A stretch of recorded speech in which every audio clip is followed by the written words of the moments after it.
Bismillahirrahmanirrahim. Assalamualaikum warahmatullahi wabarakatuh. Alhamdulillahilladzi anzala ala abdil kitabah wa lam yaj'al lahu iwaja la ya'tihil batilu min baini yadayhi wa la min khalfihi tanzilum min hakimin hamid.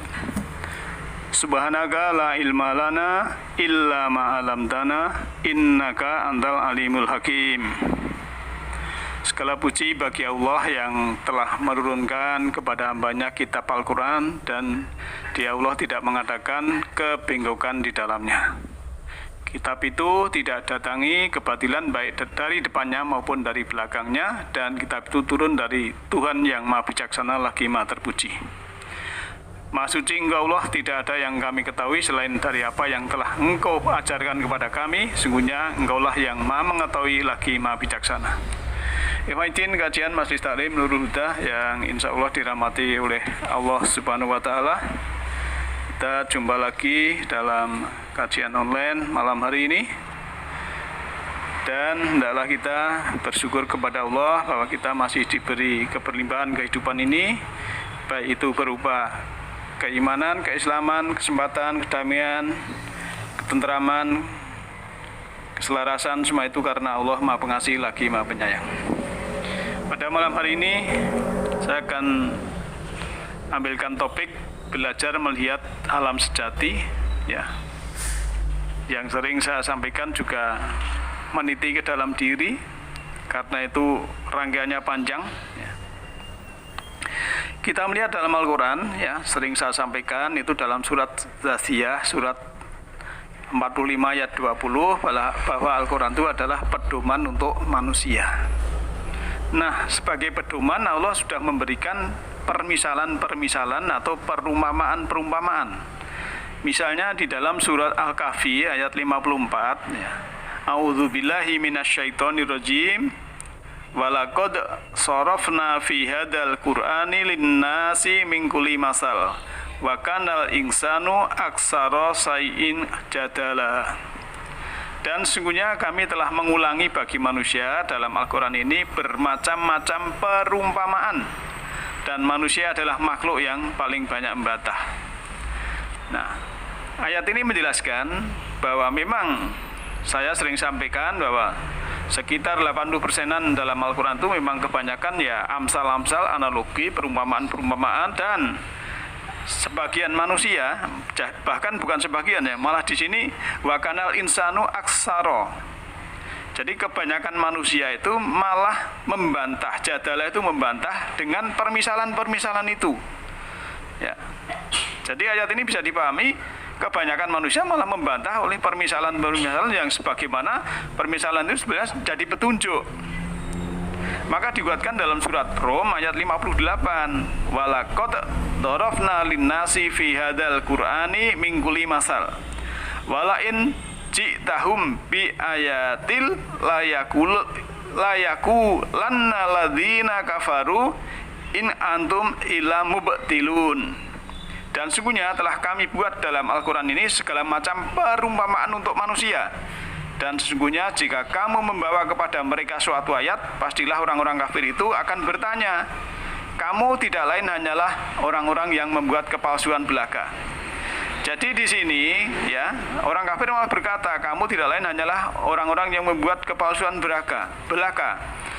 Jadi kalau ada orang yang menyampaikan ayat kepada orang-orang yang kafir, yang tidak beriman pada ayat, itu malah yaitu kita dianggap palsu dan lain sebagainya. Maka sebetulnya ilmunya Rasul, ya, yang menjelaskan ayat, ya, ilmunya Rasul yang menjelaskan ayat, yang ada ayatnya dalam Al-Quran itu, kalau orang yang membutuhkan, ya, itu memang berharga. Tapi bagi orang yang tidak membutuhkan ilmu Al-Quran, itu memang diberi free, diberi gratis saja, dia tidak mau. Tapi bagi orang yang membutuhkan, ya, ibaratnya diganti dengan gunung emas pun tidak sebanding. Itulah sebetulnya kenapa ayatnya mengatakan kebanyakan manusia malah membantah dengan permisalan itu, membantah dengan mengatakan bahwa itu kepalsuan. Justru yang bukan ayat malah dianggap bukan palsu. Ini kan kebalik-balik.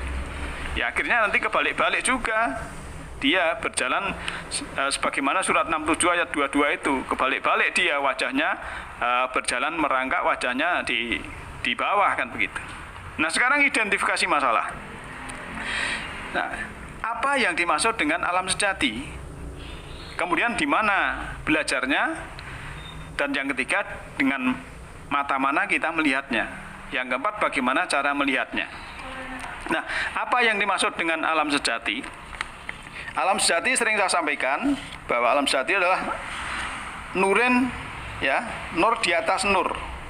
Jadi nur di atas nur itu kalau Allah permisalannya, ya, kan ada, ya, tutup ayat di dalam surat Nur ayat 24 itu kan disebutkan wayat ribullahul amsala linnasi wallahu bikulli syai'in alim.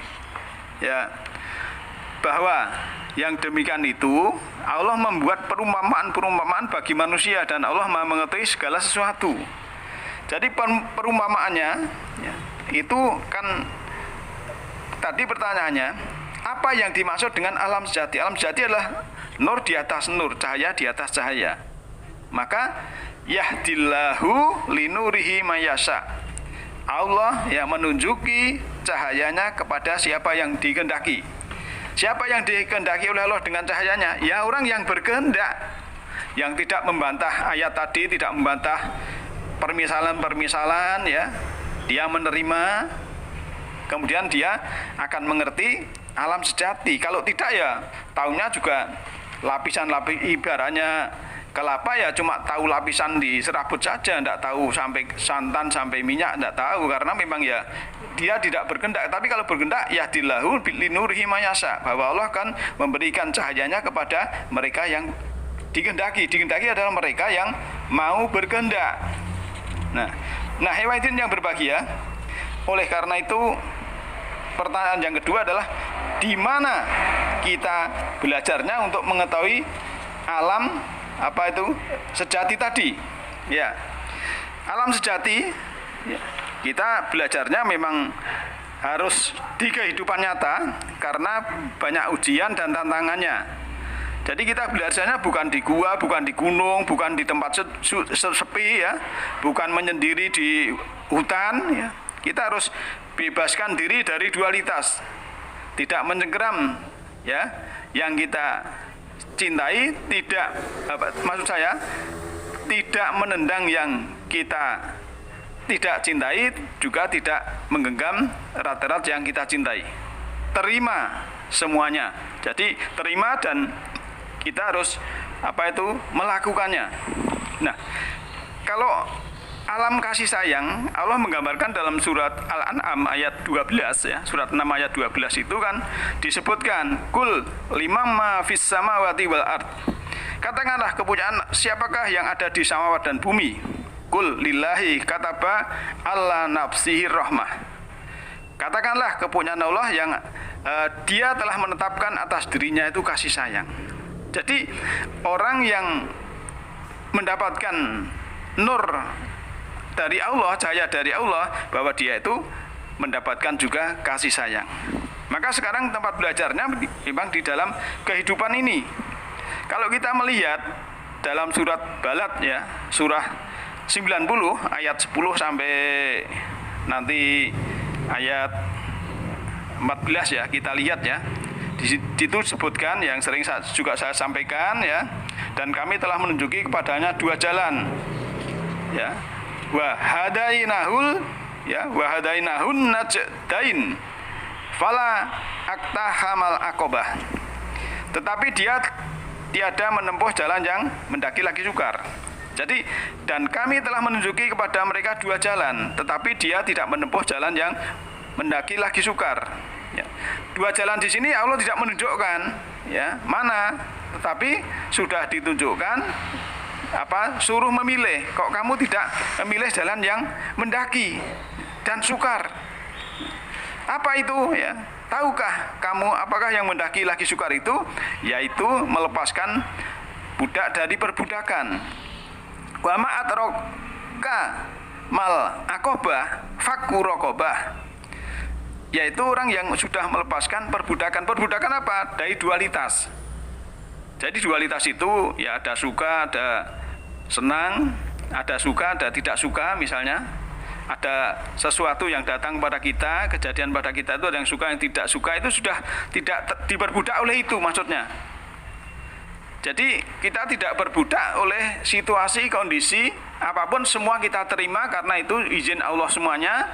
Ya, kejadian apapun itu bukan kita mengapa terjadi, tapi pesan apa yang ada kejadian ini. Itu namanya kita tidak diperbudak oleh dualitas. Tapi kalau masih diperbudak dualitas, ya kita namanya tidak jalan yang mendaki tadi kita tidak mau, kan begitu. Jadi kita harus melepaskan dualitas itu. Dan kemudian ya, atau memberi makan pada hari kelaparan. Ya, salah satunya juga memberi makan ya, pada orang-orang yang hari kelaparan. Dan makanan itu sebetulnya yang berhubungan dengan alam sejati adalah makanan jiwa. Makanan jiwa kita bisa melihat ya di dalam surat Al-Kahfi itu memang dilihat, tidak dimakan, tapi karena jiwa itu ya kita melihat dengan mata kolbu, otomatis nanti kita menerima hidayah dari Allah, dan itulah makanan jiwa untuk kita. Sebab apa? Kalau kita pertanyaannya tadi, mata yang mana untuk melihatnya? Ya mata kolbu, di dalam sudur ya. Dalam surah Al-Hajj ayat 46, maka apakah mereka tidak berjalan di muka bumi, lalu mereka mempunyai hati, dengan itu mereka dapat memahami, atau mempunyai telinga, yang demikian itu mereka dapat mendengar. Karena sungguhnya yang buta bukanlah mata yang di dalam kepala, yang di kepala, tapi yang buta adalah mata yang di dalam dada. Nah, yang intinya berbagi ya. Kemudian cara melihat itu adalah dengan pendekatan yang sudah disampaikan oleh para rasul. Misalnya di dalam surah Ali Imran ayat 49, itu saya gambarkan sebagai contoh ya. Di sini memang rasul ya. Rasul itu adalah punya tugas ya. Gelarnya memang sudah kesucian jiwa ya. Rasul sudah gelarnya itu sudah mencapai kesucian jiwa. Nah, secara umum utusan Allah bagi siapa saja yang sudah mencapai Allah. Misalnya seperti Musa kepada Bani Israel. Bani Israel itu Bani komunitas ataupun kelompok, Isra yang berjalan, Eli ada ketuhan, yang orang yang berjalan mencari Tuhan, di perjalanan menuju Tuhan. Sesungguhnya aku telah datang kepadamu dengan membawa suatu atau tanda dari Tuhanmu, yaitu aku membuat untuk kamu tanah yang berbentuk burung, kemudian aku meniupnya, maka ia menjadi seekor burung dengan izin Allah. Siapa burung dari tanah itu? Ya, ini ayat mutasabihat, ya kita sendiri ini. Burung itu, ya kita ini kalau bisa terbang karena punya dua sayap.